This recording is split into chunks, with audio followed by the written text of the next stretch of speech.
हरियाणा के वजीर आला मनोहर लाल खट्टर का एक वीडियो सोशल मीडिया पर वायरल हो रहा है। इस वीडियो में खट्टर ने बुध को एक प्रोग्राम के दौरान रेप की वारदात के लिए सीधे तौर पर लड़कियों को जिम्मेदार ठहराया है। मनोहर लाल खट्टर के बयान के बाद अपोजिशन अब उन पर हमलावर हो सकता है।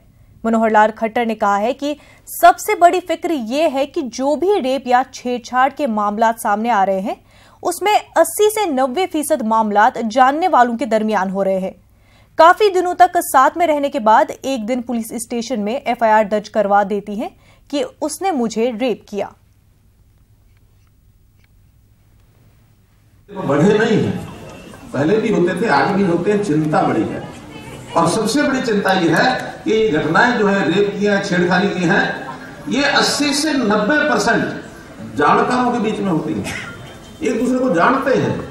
बहुत घटनाएं तो ऐसी होती है, काफी समय तक इकट्ठे घूमते रहते हैं और एक दिन थोड़ी अड़बड़ हो गई, उस दिन उठा करके और एफआईआर करा देते हैं, क्या इसने मुझे रेप किया। रेप मामले में हरियाणा के सीएम मनोहर लाल खट्टर के बयान पर दिल्ली के सीएम अरविंद केजरीवाल ने तनकीद की है। केजरीवाल ने तनकीद करते हुए कहा है कि अगर किसी रियासत का सीएम ऐसा सोचता है तो वहां लड़कियां कैसे महफूज रह सकती हैं। यही वजह है कि हरियाणा में रेप के वाकयात में इजाफा हो रहा है और वारदात अंजाम देने वाले खुलेआम घूम रहे हैं।